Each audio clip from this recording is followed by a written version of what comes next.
اگر سیکولر پاکستان بنانا تھا تو انڈیا کی گورنمنٹ تو آج بھی اچھی ہے پاکستان، وہاں تو جمہوریت آج بھی زیادہ پنپتی ہے، ایک دفعہ بھی کوئی ڈکٹیٹر نہیں آیا، تماشا لگایا ہوا ہے میں یہ کر دوں گا میں وہ کر دوں گا۔ پاگل قوم سمجھتے ہو ہمیں؟ بیوقوفوں کا ملک ہے جو تمہارے جی میں آتا کہتے جاتے ہو، جو جس کے من میں آتا ہے وہ کہتے جاتے ہو۔ سنو اسلام کس طرح کی خلافت چاہتا ہے، امیر المومنین خلیفۃ المسلمین حضرت عمر فاروق۔ سنو حکومت کس کو کہتے ہیں، حضرت عمر گزر رہے، فجر کی نماز کے بعد 2 گلیاں رہ گئی ہیں، آج پورا نہیں ہو سکا آپ کا دورہ، جو رات کو نقاب پہن کے 2 گلیاں رہ گئیں تو نقاب اوڑھ کے ہی فجر کے بعد نکل گئے۔ ایک چھپر ہے چھوٹا سا، ایک کٹیا ہے جھونپڑی، بوڑھی اماں بیٹھی ہے، عمر فاروق گزرنے لگے، بوڑھی کو پریشان دیکھا، اماں جی اجازت ہو تو اندر آ جاؤں؟ بوڑھی کہنے لگی چل دوڑ جا اپنا کام کر، کیوں اجازت دوں؟ تیری مہربانی اماں آنے دو۔ کیا دوڑ جا؟ تیری مہربانی اماں گزارش ہے، چلو آ جاؤ۔ حضرت عمر فاروق فرمایا کرتے تھے میں نے اس عورت سے آئین سیکھا ہے، آئین، میں نے اس سے قانون سیکھا ہے، اس بوڑھی عورت سے۔ اندر آ گئے عمر فاروق، اماں کیا پریشانی ہے، کیا بات؟ اماں کہنے لگی خامد انتقال کر گیا، اولاد اللہ نے دی کوئی نہیں، میں غریب ہوں، 3 دن سے روٹی نہیں کھائی، 25 دینار کا قرضہ چڑھ گیا ہے، مجھے عمر فاروق سے بڑی شکایت ہے، اس نے میرا حال ہی نہیں پوچھا۔ حضرت عمر کہتے تھے مجھے اس نے دستور اور آئین سکھایا، کہنے لگے شکوہ ہے، عمر آیا ہی نہیں۔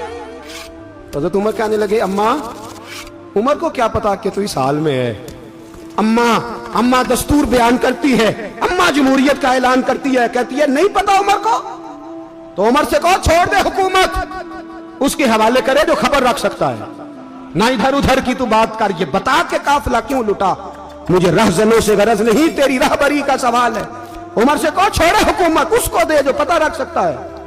حضرت سیدنا نافع فرماتے ہیں جس کے سامنے کسریٰ اور روم کے بادشاہ کانپا کرتے تھے، میں نے اس عمر کو بوڑھی اماں کے سامنے کانپتے ہوئے دیکھا ہے۔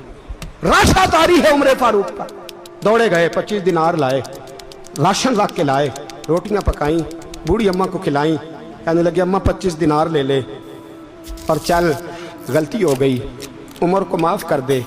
اماں بول کے کہنے لگی میں نہیں معاف کرتی، میں تو پکا پھل لوں، بس گرنے والی ہوں، ایک دفعہ قبر میں جا لینے دے، میرے رسول آئیں گے تو میں عمر کی شکایت کروں۔ فرمایا میں شکایت کروں گی محبوب پاک سے اور عرض کروں گی حضور اسے پوچھ، اس کو نگران بنایا گیا، اس نے مجھ بیوہ اور لوارث کی خبر ہی نہیں لی۔ یہ ہے آئین اسلام، یہ ہے دستور مصطفیٰ کریم صلی اللہ علیہ وسلم۔ یہاں کتنے غریب بھوکے سوتے ہیں، کتنوں کے بچے روز اغوا ہوتے ہیں، کتنی مصیبتیں، گورنمنٹ کہتی ہے کچھ بھی نہیں کچھ بھی نہیں کچھ بھی نہیں، افواہ ہے افواہ ہے، افواہ ہے تو اس کا علاج کیوں نہیں ہوتا؟ آپ میدان میں سر عام آ کے اس کا اعلان کیوں نہیں کرتے؟ جاگیے اور سنیے میری بات۔ حضرت سیدنا فاروق اعظم نے 25 دینار دیے، پھر اس اماں کو کھانا دیا، کوئی برادری نہیں اس اماں کی، کوئی ووٹ بینک نہیں، کوئی یہ اماں کسی بڑی برادری کی نہیں جس کا 2 لاکھ ووٹ ہو۔ امیر المومنین ہو کے عمر فاروق اماں کے قدموں میں بیٹھ گئے، کہنے لگے اماں عمر کمزور ہے، حضور کا سامنا نہیں کر سکتا، تیری مہربانی نبی پاک کے سامنے شکایت نہ کرنا۔ اماں کہنے لگی چل میں تیری خاطر معاف کر دیتی، جا تو مجھے کسی اچھی ماں کا بیٹا لگتا ہے، جا تیری خاطر۔ کہنے لگے چل پھر مجھے لکھ کے دے، کہنے لگی میں تو ان پڑھ ہوں، تو لکھ دے میں دستخط کر دے۔ حضرت عمر نے لکھا، ایک بوڑھی اماں کو شکایت تھی خطاب کے بیٹے عمر سے، اور پھر وہ معاف ہو گئی۔ اماں کہتی ہے میں نے اللہ کی رضا کے لیے معاف، یہ دستخط کر دو۔ اماں کے آگے کیا تو حضرت علی آ گئے، حضرت عبداللہ ابن مسعود آ گئے، کہنے لگے عمر یہاں پھر رہے ہو، میں سارے مدینے میں ڈھونڈ رہا تھا۔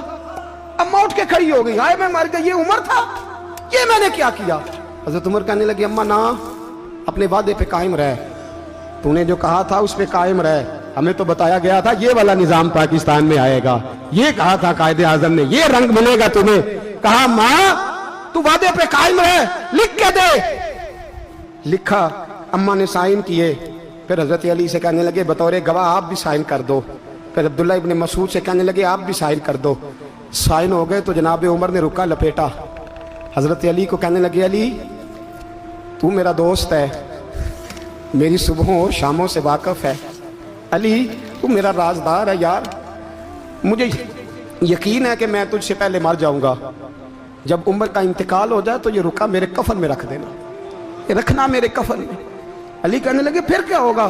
فرمایا جب نبی پاک میری قبر میں آ کے پوچھیں گے نا بتا تو حکمران تھا کیا کر کے آیا ہے، تو فرمایا میں رکا نکال کے عرض کروں گا سونے ایک اماں ناراض تھی میں اسے بھی راضی کر کے آیا.